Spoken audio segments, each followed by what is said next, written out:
All right, ladies and gentlemen, now we're honored to have Greg Hire from Australia. Team Australia is going to represent Melbourne at our SENA Elite 2019. And hey, Greg, how's it going? Absolutely fantastic, mate. Obviously, just received the invitation. I guess maybe a little bit more than a week ago, and it's obviously I think the excitement around this event is obviously unanimously supported. So it's something that we're extremely excited about. All right, great. So, as the four-time NBL champion, why wouldn't you just go ahead and talk about your NBL experience first?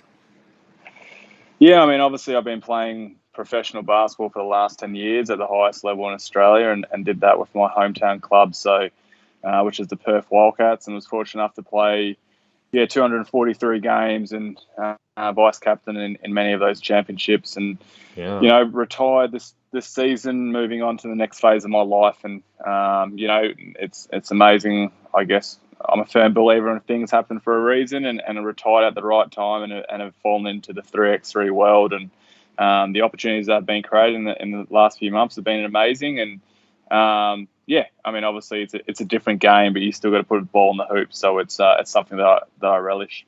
Absolutely. Like we're gonna have a lot of more talk about 3-on-3. So before I moving that topic, have you Yep. played against Andrew Bogut in NBL? Yeah, I did. All Yeah, right. so Bogues, What's your obviously thoughts playing. on him?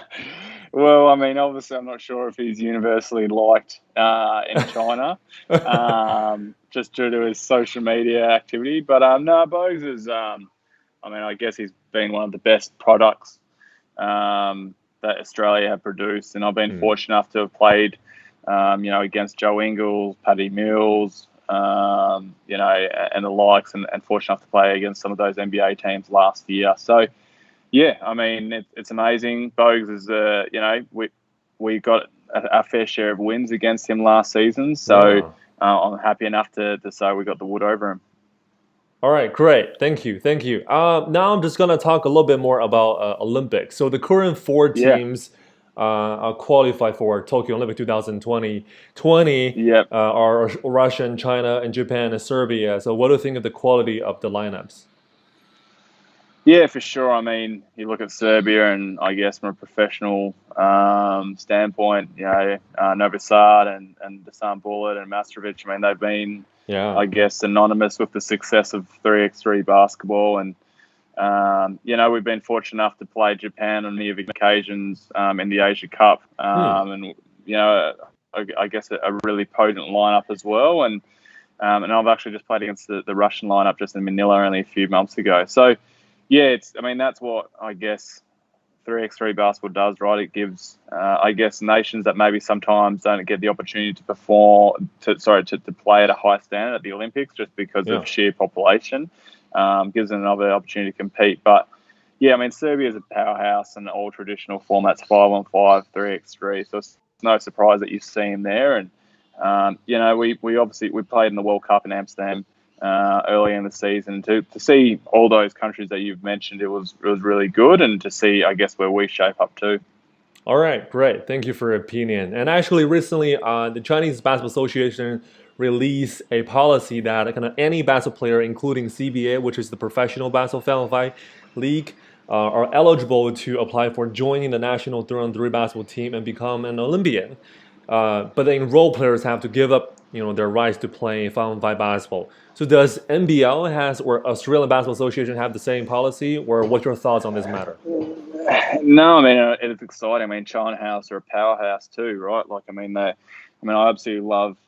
We obviously have the opportunity to Oh, to you be gotta there in China for the. change your adjust your. Sorry, Yep, there you go.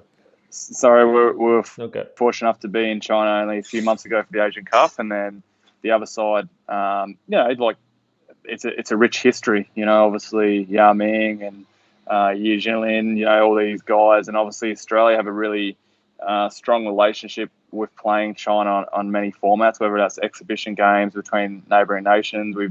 I've played against Shanghai Sharks and Yeah, Beijing Ducks, in my career as well. So, to give, it's going to be an interesting sort of topic, right?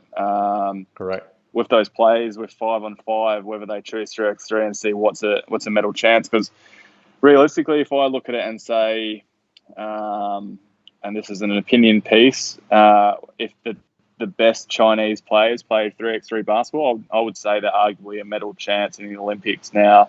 Saying that, the best Chinese players playing 5-on-5, I think it's tough, for them to beat Spain, to beat Australia, even USA, all these sort of teams. And so it would actually be a really interesting topic of debate to say, would you sacrifice playing 5-on-5 to put yourself in a position to play 3x3 and get a medal chance? Because I think that would obviously do China a world of good. Absolutely. As the man of you, with the titles, many championship titles of NBL, and also the gold medal of the 2019 FIBA3X3 Asia Cup, then which one is easier? 5-on-5 or 3-on-3? For me, I mean, it's a tough thing to ask, but I mean, obviously, I'm very, very still new to 3x3 basketball, and I think, for me, obviously, I'm still adapting to the certain rules of the game, and it's what the thing in 3-on-3 basketball is that you can a mistake is compounded quite easily. Where if you make a silly turnover or a rotation doesn't go you well on defense, it can turn into a 4-point play, a 4-point swing. Exactly. And unfortunately, at the end of the day, that determines the result. It's too hard to fight back. Whereas on 5-on-5. You could be down 20 points in the first quarter and still come back and win. It happens all the time. So that's right. You look, I mean, not to obviously not dispel the championships and the value of them. To win 4 championships over 10 seasons is remarkable. I mean, some players, some close friends of mine never have even had the opportunity to play in a grand final, let alone try and win one. So, I take it with a lot of pride and honour that I had the opportunity to win those championships, and each of those championships were extremely hard. But I guess right now, obviously, I played 5-on-5 basketball my whole life, and I've only been playing 3-on-3 basketball for the last 12 months or even less, maybe 9 months. So right now, it's obviously, I would say it's more difficult to win at a higher level just because I'm relatively new to that form of the game. Gotcha. All right. So last year, Team Australia unfortunately lost to Lehman, the top 2 FIBA ranking team, and lost to Ulaanbattar as well, the number 1 Asian team, 3-on-3 basketball team. And this year, they're coming back again. Both teams are coming back. So if you're going to match up with these 2 teams, this time will be for you to revenge. What's your odds against them? Yeah, I'm excited. I mean, obviously, I think in the last 12 months, like Team Australia and the players that have been involved, not only the ones that have come to this tournament, and Tom Wright, Andrew Steele, they've obviously got more experience, but we've had Tim Conrad and Lucas Walker who have played at different times. I think everyone's game's improved, and I wasn't involved in the last time this event was hosted, so I feel like I've been a bit of an upgrade on the roster. And yeah, look, I think for us, all of it, every single individual piece has improved out of sight. We've become more experienced, hence why, when we won the Asia Cup, I felt like we did it in pretty dominating fashion, and we played against Mongolia, and that's the sort of the roster for that we'll play against. So look, it's obviously a different game, and we'll bring in a new piece as well. Tom Jervis, an NBL championship winner, 7-footer, and just to try and change up the style, we wanted to. I guess that's what's the beautiful thing about this game. You can adapt and try new things, and we'll have the opportunity to do so. And hopefully, Tommy does a good job in adapting too. That's right. Yeah, look, it's I'm excited, and you never really know until you get there. And that's the beautiful thing. You see upsets all the time, and obviously those teams are powerhouses and ranked for a reason. And they're teams that once tournaments are going on, I watch them and admire of what they're doing, and hopefully we get to set a standard of play just like them in the near future. But if you want to be the best, you got to beat the best. So it's a good thing for us. All right, cool. Thank you. Very insightful sharings. And just final FYI that this year we're going to include an ex-NBA player who was the first round pick in NBA draft 2006 by Dallas Mavericks and played over 80 games in NBA. His name's Mo Agar, and just interview him like Yeah. you're saying. So what's your odds Yeah. against him? What do you think of him? Yeah. Well, I mean, the good thing, and I think about this, I mean, obviously experience and talent is going to be good. But as I've alluded to many times, that this format of the game is so different from 5-on-5, and I'm talking about physicality and conditioning wise. I mean, if you're not, you could be going for 2 minutes, but it's one of the most physically demanding things I've ever done in my life, and that's my style of play, but that's what it does. And as well as he has to adapt to that, the referees and the fouling, it's different, Yeah. It's not, the calls sometimes don't go your way. And so I think that's for us, him being in the first tournament, look, if he was really experienced and had played 6 to 8 to 10 tournaments, then yeah, it's obviously a thing that you'd be worried about, no doubt. But being in a first tournament, it would give you an advantage knowing that he still needs to learn everything and adapt to the game. Because I know my first couple of tournaments, you were learning on the spot. Yeah, it is. So when we are doing the draw, who would you rather be not in the group with? Comparing with Lehman or the XNBA. Yeah. Oh, mate, I don't want to be to be derogatory to anyone else, but I mean, I'd be more than happy to go. Yeah, your 15, 16 if there's a team from Indonesia or something like that. No, just comparing with the Lehman and the ex-NBA player. Yeah. These two, who would you choose? Okay. Yeah, I'd go the ex-NBA player because, as I said, I think you've got to. It's he'll be good, but hopefully we get him in 2 games and he's exhausted. So I'm going with that.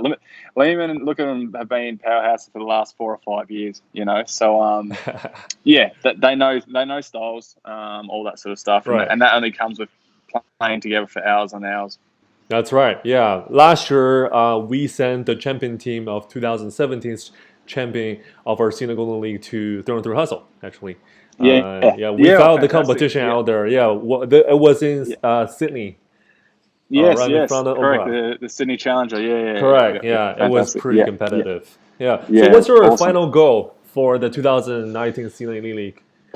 Oh, I think ultimately, I mean, if you're not trying to win, then you shouldn't be there, right? Yeah. For us, obviously, this is a great opportunity for us to grow, to get these opportunities and to play the game at a high level is all you can ask for. Unfortunately, being in Australia, sometimes we don't get those opportunities. We try and get to as many events as we can, but it's quite tough.